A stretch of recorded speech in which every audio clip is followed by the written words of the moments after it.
मैंने एमबीए किया, धागा बेचने वाली कंपनी और आईएम अहमदाबाद में तो मेरी एमबीए डिग्री काम आई। कुएं के मेढक के रूप में आप रहेंगे तो विनाश तो होना ही होना है। आपको फाइनेंशियल बीएसएफआई जो डोमेन है, बैंकिंग, फाइनेंशियल सर्विसेज और इंश्योरेंस, तो आपको बताना पड़ेगा ना किसी कस्टमर से कि आपके लिए जीवन उमंग पॉलिसी ही क्यों बेहतर है, जीवन आनंद क्यों बेहतर नहीं है। समय बदल रहा है, रिलेशनशिप अब धीरे धीरे खत्म होने लगेंगे। जब भी आपने महाभारत में अगर लड़ाई देखी होगी तो आपने पाया होगा कि सारी सेना आगे रहती थी और कृष्ण भगवान रथ पे पीछे बैठते थे। देखिए, अगर आप एक इंश्योरेंस एजेंट हैं या फिर आपको इंश्योरेंस इंडस्ट्री में इंटरेस्ट है, तो इस वीडियो में जो हम बातें करने वाले हैं या इस वीडियो में जिस व्यक्ति से मैं आपको मिलाने वाला हूं, उनकी बातें सुनकर या हमारे डिस्कशन को सुनकर आपको बहुत मजा आएगा, आपको बहुत नॉलेज मिलेगा। क्योंकि इस वीडियो में अब मैं आपको मिलाने वाला हूं मिस्टर मनोज पांडे जी से, जो कि पिछले 32 सालों से फाइनेंशियल इंडस्ट्री में बहुत ही इनडेप्थ काम कर रहे हैं। इन्होंने इन्होंने एलआईसी के साथ में ओमान में एज अ कंट्री हेड काम किया है और हाल ही में ये बिरला इंस्टीट्यूट में एज अ एसोसिएट प्रोफेसर काम कर रहे हैं। तो बहुत कुछ सीखने को मिलेगा, बहुत कुछ जानने को है मिस्टर मनोज पांडे जी से। चलिए मिलते हैं मिस्टर मनोज पांडे जी से और उनसे कुछ सीख लेने की कोशिश करते हैं और उनके बारे में भी जानने की कोशिश करते हैं। पांडे जी, मैं आपका बहुत बहुत स्वागत करता हूँ। पांडे जी, थैंक यू रंजीत जी इस इनविटेशन के लिए, और बहुत बहुत सबको नमस्कार जितने भी हमारे व्यूअर हैं अवेलेबल अभी, मतलब इस जूम चैट में। पांडे जी, मैं आपसे बहुत कुछ जानना चाहता हूँ। आपका एक्सपीरियंस बहुत वास्ट है, बहुत बड़े लेवल पे आपने काम किया हुआ है। लेकिन शुरुआत में करना चाहता हूँ पांडे जी कि आपने क्या पढ़ाई की और पढ़ाई करने के बाद में आपने कौन कौन से काम किए और आज आप जो है टीचिंग प्रोफेशन में है, तो कैसे आपकी टीचिंग प्रोफेशन में लैंडिंग होती है, इसके बारे में थोड़ी सी जानकारी। मैं एक शहर है छपरा, वहां से बिलोंग करता हूँ बिहार में। तो मेरी स्कूल की पढ़ाई तो गृह मतलब गृह जिला और गृह शहर से ही हुई है, छपरा से। लेकिन 10th के बाद मैं बनारस आ गया और मेरा +2 बीएससी फिजिक्स ऑनर्स और एमबीए, ये तीनों की तीनों पढ़ाई बनारस से हुई है, बनारस हिंदू यूनिवर्सिटी से हुई है। तो मैंने 88-90 बैच में एमबीए किया था। उसके बाद जो मेरी पहली नौकरी लगी थी वो लगी थी एक यार्न मैन्युफैक्चरिंग कंपनी में, जिसको हम लोग धागा कहते हैं, जिससे जिससे कि कपड़े बुने जाते हैं। तो मैंने लगभग 1 साल धागा बेचा है और मेरी पोस्टिंग कानपुर हुआ करती थी उस जमाने में। वहाँ लाल इमली की फैक्ट्री थी, गंज डुनवाड़ा या मऊ, बनारस, झांसी के बगल में एक जगह मऊ रानीपुर था, वहाँ बहुत सारे हैंडलूम सेटअप हुआ करते थे। तो वहाँ मेरा बहुत ही मतलब रिग्रेस सेल्स जॉब रहा। लेकिन उस जमाने में हम लोग कंपटीशन तैयारियां करते रहते थे, हर जगह इंटरव्यू देते रहते थे। तो मेरी दूसरी जो नौकरी थी वो लकली मेरे लिए बहुत ही जो चेंज मोमेंट था वो था कि मैं आईआईएम अहमदाबाद में मुझे रिसर्च एसोसिएट की नौकरी मिली। क्या अब बात। आईआईएम अहमदाबाद के बारे में आप सभी जानते हैं कि इंडिया का बेस्ट पॉसिबल इंस्टीट्यूशन है। और वहां मेरा जो जॉब प्रोफाइल था वो था किसी सीनियर प्रोफेसर को असिस्ट करना, उनके टीचिंग के काम में, उनके रिसर्च के काम में, उनके कंसल्टेंसी के काम में। और वहां मैंने फर्क महसूस किया कि यूनिवर्सिटी क्या होता है और इंस्टीट्यूट आईआईएम अहमदाबाद क्या होता है। ठीक है, मैं खुद बहुत अच्छे यूनिवर्सिटी से पढ़ा हूँ, बनारस हिंदू यूनिवर्सिटी, लेकिन फिर भी डिफरेंस बहुत था। और वहां मुझे टीचिंग जॉब से अट्रैक्शन, फैसिनेशन कहिए, लव कहिए, वहां शुरू हुआ। अच्छा। और मैं लगभग सोचने लगा कि मैं टीचिंग लाइन में ही जाऊंगा। लेकिन फिर वही होती है ना, जहां नसीब होता है वहां जाना पड़ता है। एलआईसी में जो डबल एओ रिक्रूटमेंट हो गया, और और बहुत बड़ा डिलेमा था कि क्या किया जाए। एक तरफ था कि मुझे 3-4 साल अभी पीएचडी करने पड़ते, फिर मैं टीचिंग लाइन में क्लास 1 जॉब में आता। और यहाँ हाथ में एक अपॉइंटमेंट लेटर था जहां डे 1 से मैं क्लास 1 ऑफिसर बनने वाला था। तो मैंने एलआईसी को ज्वाइन करना बेहतर, घर वालों का भी प्रेशर था टू बी ऑनेस्ट। तो मैं एलआईसी में आ गया। एलआईसी में मैंने 17 साल काम किया, क्लास 1 में डबल एओ, एओ, ब्रांच मैनेजर, मैनेजर सेल्स। उसके बाद मुझे ओमान भेज दिया गया एलआईसी के द्वारा, वहां एज ए कंट्री हेड। 3 साल में ओमान में काम किया। फिर मैंने वहां एलआईसी से मैं रिजाइन किया और एक लोकल कंपनी में मैंने काम किया 2 साल as a general manager life and medical. तो ये तो इंश्योरेंस का लगभग 20 साल का, 18 साल का एक्सपीरियंस रहा। और फिर टीचिंग वाली बात ऐसी है कि मैं ओमान में अकेले रहता था, मेरी फैमिली इंडिया में रहती थी, बच्चे बड़े हो रहे थे। तो वापस आने की इच्छा थी, ये 2011 की बात है। लेकिन तब तक 2011 में इंडिया में इंश्योरेंस सेक्टर की हालत बहुत बुरी थी। सब प्राइम क्राइसिस के बाद बहुत ही बुरी हालत चल रही थी।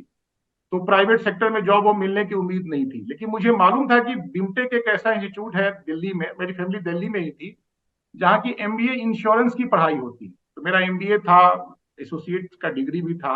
मैंने जस्ट एक ट्राई लिया, मैं यहाँ आया, डायरेक्टर से मिला कि भाई मैं सोच रहा हूँ कि मैं इंडिया में रीलोकेट हो जाऊं, और मुझे टीचिंग का इंटरेस्ट है। LIC सेटअप में बहुत सारा ट्रेनिंग देने की आदत भी हो गई थी, टीचिंग में लाइक था। और जैसा कि होता है ना, नसीब जहां ले जाए, उस वक्त यहाँ एक वैकेंसी थी। अगले दिन मुझे बुला करके मुझे इंटरव्यू लिया गया। मुझे कहा गया कि आप क्लास लेके दिखाइए कि आपको पढ़ाने आता है कि नहीं आता है। तो खैर वहां तो मैं फेल होने का प्रश्न ही नहीं था, भले इंटरव्यू में मैं फेल करता। और 1.5 घंटे के अंदर मुझे अपॉइंटमेंट लेटर दे दिया गया। बल्कि डायरेक्टर ने ये पूछा कि आप गल्फ में हो, आपकी सैलरी वहां जो हम देने वाले हैं उससे 3 गुना 4 गुना है, क्या आप ज्वाइन करोगे क्या, मतलब सीरियसली आप आना चाहते हो। मैंने कहा बिल्कुल आना चाहता हूँ, पैसा is not a matter, it's matter of family के साथ रहना।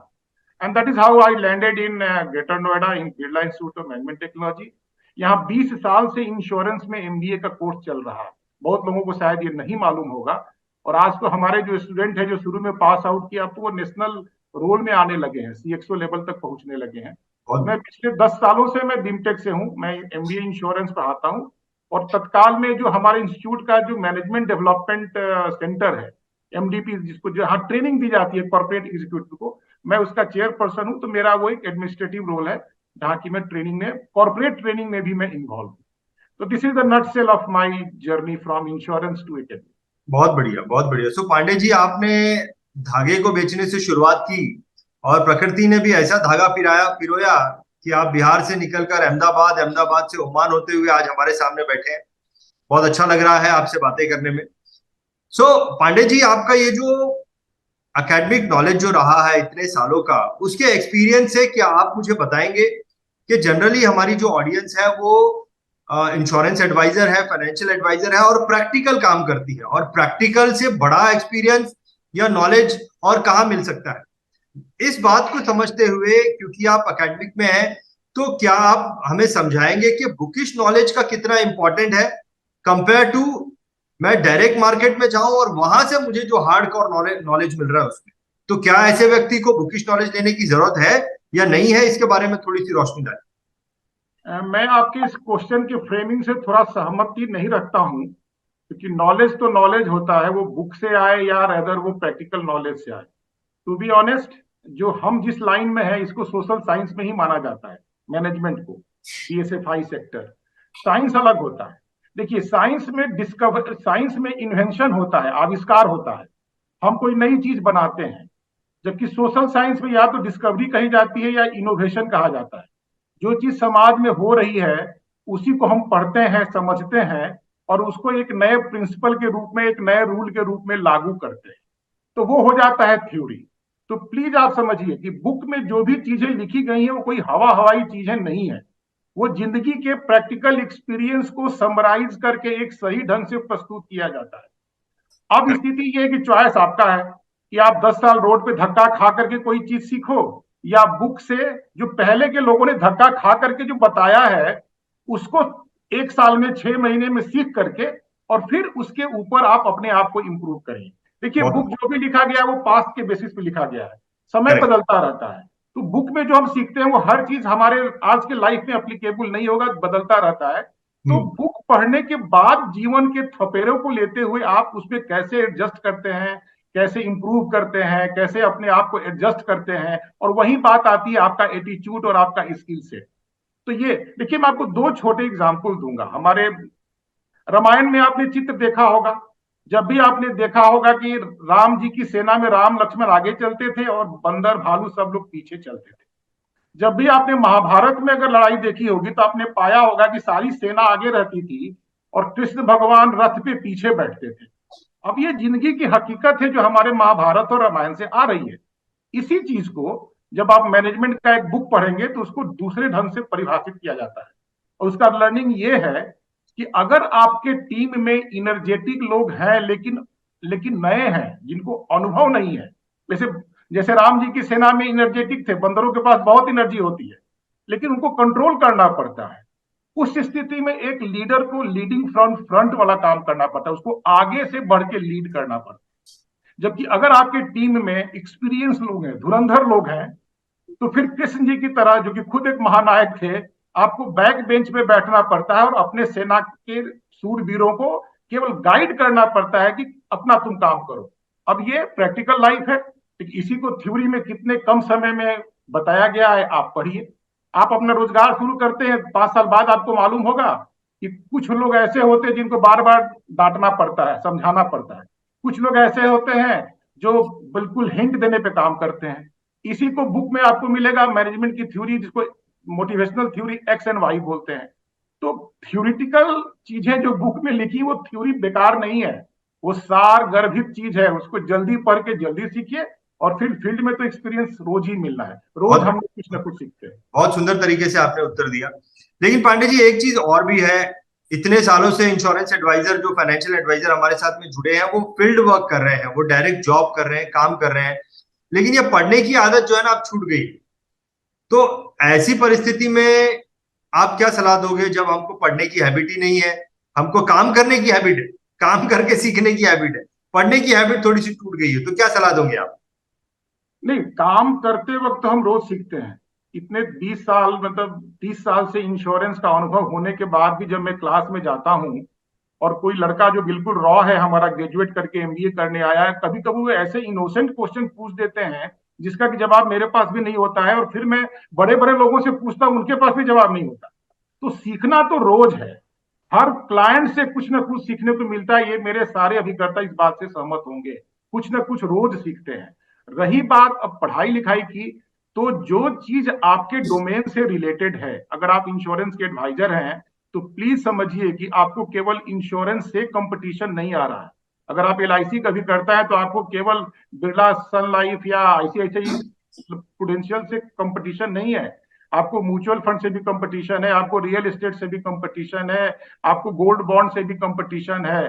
तो आप जिस क्षेत्र में काम कर रहे हो उसके आसपास का जो इन्वायरमेंट है, बिजनेस इन्वायरमेंट है, उन सब चीजों के बारे में अगर अपनी जानकारी नहीं रखोगे, मैं ये नहीं कहता कि आपको उसमें पीएचडी करना है, लेकिन जो समाज में, जो आपके कार्य क्षेत्र के आसपास के इलाके में जो रोज बदलाव हो रहे हैं, अगर आप उनको, अब जैसे मानिए कि यही बजट आया है और बजट में कुछ प्रोविजन लाए गए हैं कि 10 लाख 5 लाख से ऊपर के इंश्योरेंस पॉलिसी को टैक्स रिबेट नहीं मिलेगा। अगर एज ए अभिकर्ता आप इस चीज को नहीं समझते हो और कहीं जाकर के अगर आप एक्सपोज हो जाते हो, तो आपका क्लाइंट आपके हाथ से निकल जाता है। तो मैं ये नहीं कहता कि आपको पीएचडी करना है, लेकिन जो भी आपके क्षेत्र से रिलेटेड घटनाएं हो रही हैं उसके बारे में अपने आप को अपडेट रखना है। और इसके लिए जरूरी नहीं है कि आप बुक लेकर के पढ़े, जिस तरह के सेमिनार आप कर रहे हो।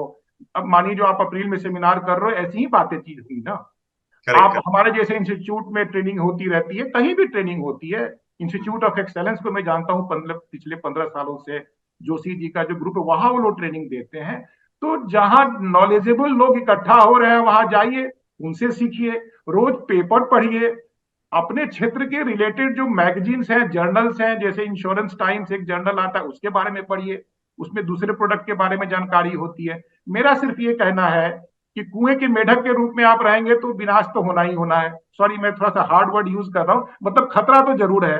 आप अगर जागरूक हैं, अपने आप को अपडेट रखते हैं, तो आपका कोई बाल बाका नहीं कर सकता है। ये मेरा नटसेल में आपके क्वेश्चन का आंसर है। तो पांडे जी, आप जो है वो पढ़ाते हैं, आपके इंस्टीट्यूट में आपके अलग अलग सब्जेक्ट्स होते हैं, हर सब्जेक्ट में अलग अलग चीजों की जानकारी होती है। सो और एक जो फील्ड पे काम कर रहा है, इंश्योरेंस एडवाइजर, फाइनेंशियल एडवाइजर, उनके पास तो एक ही सब्जेक्ट है और वो उनका कस्टमर है। कस्टमर से मिलते हैं और उन्हीं से जो है, उन्हीं के पन्ने पलटते रहते हैं, बहुत कुछ सीखने मिलता है। तो आपके हिसाब से एक इंश्योरेंस एडवाइजर को क्या, किस तरह की पढ़ाई करनी चाहिए, किस तरह के सब्जेक्ट जो है उन्हें सीखने चाहिए, थोड़ा सा उसके बारे में आइडिया दीजिए। मैंने ख्याल से मैंने पिछले क्वेश्चन में ही जवाब दिया है। आपको फाइनेंशियल बीएसएफआई जो डोमेन है, बैंकिंग, फाइनेंशियल सर्विसेज और इंश्योरेंस, इन चीजों के बारे में आपको जानकारी होनी चाहिए। और मैं तो यहां तक कहूंगा कि अब तो ऑनलाइन का जमाना आ गया है, बहुत सारे इंस्टीट्यूट से आप ऑनलाइन कोर्सेज भी कर, देखिए अगर डिग्री डिप्लोमा होता है ना तो बहुत काम आता है। मैं अगर अपनी लाइफ का एग्जांपल दूं, तो मैंने एमबीए किया धागा बेचने वाली कंपनी और आईएम अहमदाबाद में, तो मेरी एमबीए डिग्री काम आई। लेकिन एलआईसी में अगले 19 साल तक मेरी एमबीए डिग्री काम नहीं आई थी, क्योंकि मेरा जो सिलेक्शन हुआ था वो ग्रेजुएशन के बेसिस पे हुआ था। लेकिन हम्म। 25-20 साल बाद जब मैं यहाँ एमबीए, जब यहाँ मैं जॉब खोजने आया बिमटेक में, तो मेरी फिर एमबीए डिग्री काम आ गई। तो मैं ये कह रहा हूं कि इंश्योरेंस इंस्टीट्यूट ऑफ इंडिया है, सीआईआई के सर्टिफिकेशन कोर्स हैं, चार्टर्ड फाइनेंशियल एनालिस्ट के कोर्सेज हैं। ठीक है, अब संभव है कि जो, कम से कम मेरा ये आग्रह रहेगा, जो यंग ब्रिगेड है, जो 30-35-40 साल से कम है, आप इन सब जैसे सर्टिफिकेट कोर्स को ज्वाइन करें। इसको आप खर्च ना समझे, ये अपने आप में आपके अपने बिजनेस का इन्वेस्टमेंट है। और उसको आप करें, और डिग्री डिप्लोमा लेने से आपका कॉन्फिडेंस लेवल दूसरे लेवल पे जाता है। और साथ ही साथ जो मैंने कहा कि अपने बीएसएफआई डोमेन के जो चीजें डेवलप हो रही हैं, जो रूल रेगुलेशन बदल रहे हैं, जो माहौल बदल रहा है, जो कंपटीशन बदल रहा है, उसका जरूर मतलब उस पर नजर रखें। एक इंग्लिश न्यूज़पेपर, इंग्लिश या हिंदी जो भी माध्यम हो, माध्यम माध्यम होता है, कम से कम जो बिजनेस वाला जो पेज होता है ना, 13 14वें 15वें पेज पे economic times, times of India में भी स्पोर्ट्स पेज के पहले वाला 2 पेज बिजनेस का होता है, उसको एक एक लाइन पढ़ें और उसको देखें कि क्या बीएसएफआई में क्या क्या चेंजेस आ रहे हैं जो हमारे कस्टमर और हमारे लिए अप्लीकेबल हो सकता है। तो मेरा ये गुजारिश है। और साथ में जहां भी मौका मिले ट्रेनिंग प्रोग्राम जरूर अटेंड करते रहें। साल में कम से कम 15 दिन तो आप अपने आप को किसी ट्रेनिंग इंस्टीट्यूट में जाकर के अपने आप को अपग्रेड करें। जैसे 3 दिन आपके यहाँ होगा वो भी काउंट कीजिए, 15 में 3 दिन तो वही हो सकता है। ट्रेनिंग 15 दिन आप जरूर लें, ये मेरा आपसे आग्रह है। पांडे जी, वैसे तो हमारे इस प्रोग्राम में हम इंश्योरेंस एडवाइजर्स को बुलाते हैं, कामयाब इंश्योरेंस एडवाइजर्स को बुलाते हैं, और उनसे जब हम एक प्रश्न करते हैं कि कामयाबी का कोई तरीका बताइए, कोई मंत्रा बताइए, तो वो अपने हिसाब से बताते हैं। लेकिन आप जो है, आप एक प्रोफेसर हैं, पिछले कई सालों से एक प्रोफेसर के रूप में काम कर रहे हैं। मैं आपसे जानना चाहता हूं, अगर इंश्योरेंस एडवाइजर को कामयाब होने का कोई तरीका आप बताएंगे, तो आपके दिमाग में क्या आता है, किस तरीके से आप बताएंगे? मेरा तो मूल मंत्र सिर्फ ये होता है कि जिस तरह से कंपटीशन बदल रहा है, देखिए मैं खुद एलआईसी में रहा हूँ, एलआईसी में बहुत सारा जो बल्क ऑफ द सेल होता है वो रिलेशनशिप बेसिस पे होता है, ये हकीकत है। और मैं बीमा के व्यवसाय में रिलेशनशिप को महत्व कम नहीं कर रहा हूँ, वो है। लेकिन समय के साथ जिस तरह से कंपटीशन बढ़ रहा है, आपका प्रोडक्ट नॉलेज, आपका टेक्निकल नॉलेज, और आपका, फिर मैं कह रहा हूं कि म्यूचुअल फंड से इंश्योरेंस कैसे बेहतर है, बैंक के फिक्स डिपॉजिट से हमारा इंश्योरेंस पॉलिसी कैसे बेहतर है, with in insurance policy LIC की 10 पॉलिसियां हैं, 10 का अलग अलग महत्व होगा ना। तो आपको बताना पड़ेगा ना किसी कस्टमर से कि आपके लिए जीवन उमंग पॉलिसी ही क्यों बेहतर है, जीवन आनंद क्यों बेहतर नहीं है। तो विद इन प्रोडक्ट का भी जो बेसिक जो यूएसपी है, जिसको मैनेजमेंट बोलते हैं यूनिक सेलिंग प्रोपोजिशन, वो आपका बिल्कुल आपके होना चाहिए। एलआईसी ने अगर 10 प्रोडक्ट बनाया है तो इसका ये मतलब नहीं कि एक ही आदमी को 10 प्रोडक्ट बेचा जाए, वो 10 आदमी को अलग अलग देना पड़ता है, ठीक है, एक दो प्रोडक्ट किसी को सूट कर सकता है।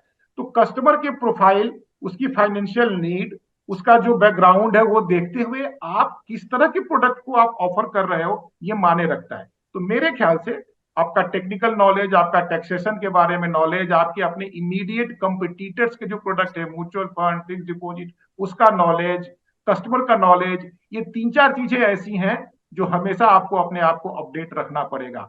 समय बदल रहा है, रिलेशनशिप अब धीरे धीरे खत्म होने लगेंगे, टाइम लगेगा लेकिन खत्म होगा। आपका नॉलेज और आपका जो स्मार्टनेस है वही काम आएगा।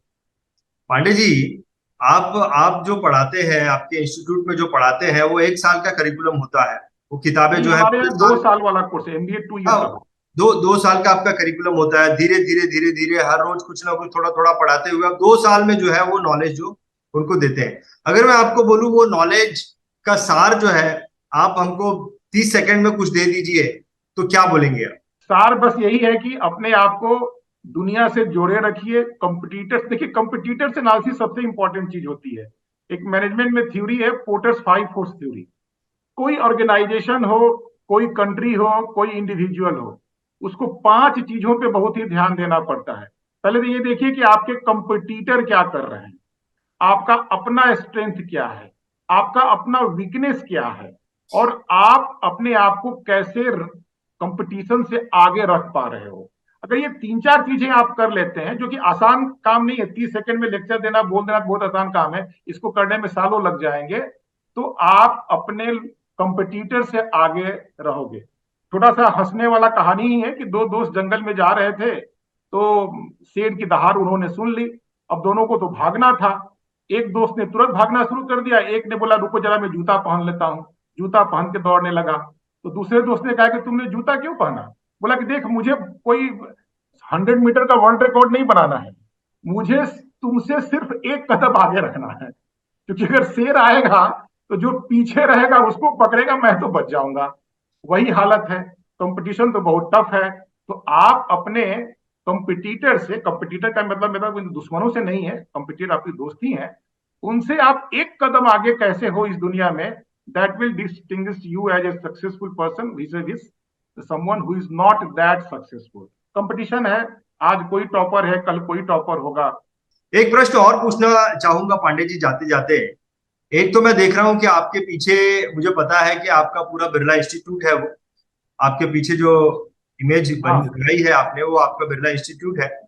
और आप लोग जो है वो इंश्योरेंस एडवाइजर्स को सिखाते हैं या इंश्योरेंस का नॉलेज आप लोगों को देते हैं, और वो फिजिकली देते हैं। आपके पास पूरा इंफ्रास्ट्रक्चर जो है, बहुत हाई लेवल का इंफ्रास्ट्रक्चर आपके पास फिजिकल ये सब ट्रेनिंग देने का तैयार है। और बीआईटीवी कहीं ना कहीं एक तरीके से ऑनलाइन ये सारी चीजें कर रहा है। तो मेरे मन में ये प्रश्न आता है, अब आप मेरे सामने बैठे हैं, क्या कहीं आपका इंफ्रास्ट्रक्चर और हमारा ऑनलाइन साथ में मिलकर भी हम कुछ चीजों को इम्प्लीमेंट कर सकते हैं जो दर्शक हमारे पास है, बीआईटीवी के पास है, उनके लिए कुछ सजेशन? बिल्कुल। आप बल्कि आप तो मेरे मतलब की बात कर रहे हैं, टू बी ऑनेस्ट। जैसा कि मैंने बताया कि मैं अभी जो डिपार्टमेंट हेड कर रहा हूँ यहाँ, इंश्योरेंस का तो मैं प्रोफेसर हूँ ही, बच्चों को तो पढ़ाता ही हूँ, लेकिन मेरा जो पोर्टफोलियो है वो है कॉर्पोरेट क्लाइंट्स के जो एग्जीक्यूटिव होते हैं उनकी भी ट्रेनिंग करना। बहुत सारे पीएसयूज के लोग आते हैं, middle management, senior management, junior management, even की जो मैनेजमेंट ट्रेनिंग होते हैं ऑर्गेनाइजेशन, उनकी भी 15 दिन की हम लोग यहाँ ट्रेनिंग करते हैं। बल्कि जब से मैं आया, क्योंकि मेरा बैकग्राउंड इंश्योरेंस का है, तो मैं तो इंश्योरेंस में भी कोशिश कर रहा हूँ कि हमारे इंश्योरेंस के क्लाइंट आए। कुछ रिस्पॉन्स भी अच्छा मिला है कि जो कंपनियां नए लड़कों को एमबीए के बाद रिक्रूट करती हैं, उनका हम जो इंडक्शन ट्रेनिंग होता है वो हम यहाँ दे दें, क्योंकि हर लड़का वहाँ एमबीए इंश्योरेंस से नहीं आता, जनरल एमबीए के भी आते हैं। मैं आपको बताना चाहूंगा कि एक ग्रुप है जिनसे हमारी मित्रता में नाम लेना यहाँ नहीं चाहूंगा। अभी हाल में लगभग 15 दिन पहले 26 सीनियर इंश्योरेंस एडवाइजर का ग्रुप यहाँ आया था 3 दिन की ट्रेनिंग के लिए। और मैं बता दूं कि उसमें 2 यंग ब्रिगेड को छोड़ के बाकी सारे एमडीआरटी, सीओटी और टीओटी लोग थे। तो बेसिकली उनका इंटरेस्ट जनरल इंश्योरेंस पोर्टफोलियो पे था, क्योंकि खबर है ना कि एलआईसी भी जनरल इंश्योरेंस, या हर आदमी के पास डबल एजेंसी तो होती ही है, तो there thrust was on general insurance, medical insurance. तो हमने किया, 3 दिन हमारे कैंपस में थे और हम लोगों ने उनको 3 दिन की ट्रेनिंग दिया। बिल्कुल ये संभव है। आप तो गुरुकुल के नाम से ये चैनल चला भी रहे हो, ऐसा कोई अगर संभव मौका मिलता है तो we will be very happy to host advisors. And जो भी हमें आता है, बल्कि हमें का ये मतलब नहीं कि केवल हम ही ट्रेनिंग देते हैं, ये पोर्टफोलियो ऐसा है कि अगर हमारे पास वो कैपेबिलिटी नहीं है तो हम बाहर के लोगों को भी उनको बुला करके ट्रेनिंग देते हैं। इस डिपार्टमेंट में कतई जरूरी नहीं कि हमारा जो फैकल्टी है वही पढ़ाए। अगर मान लीजिए कि एक्चुरियल साइंस पढ़ाना है, किसी कुछ इनपुट देना है, मैं उसमें कैपेबल नहीं हूँ, I will be inviting someone actually qualified to come and give the lecture. तो यस, बहुत बहुत पॉसिबल है रंजीत जी, मैं तो इसका स्वागत करूंगा वेरी वेरी, और आपको मैं धन्यवाद भी दूंगा इस बात के लिए। तो बहुत बढ़िया, बहुत बढ़िया। सो पांडे जी, एक अलग तरह का हमको आइडिया मिला है काम करने का आपके थ्रू बात करके। आपका इतने सालों का प्रैक्टिकल एक्सपीरियंस भी है और एकेडमिक एक्सपीरियंस भी अभी आपका बहुत सारा है। तो बहुत बहुत धन्यवाद करना चाहूंगा पांडे जी, आपका समय देने के लिए और इतना अच्छा नॉलेज हमें हमारे साथ में शेयर करने के लिए। बहुत बहुत धन्यवाद। तो आप सबको बहुत बहुत शुभकामनाएं, सबका बहुत बम्पर धंधा हो इस महीने में, मेरी यही शुभकामनाएं।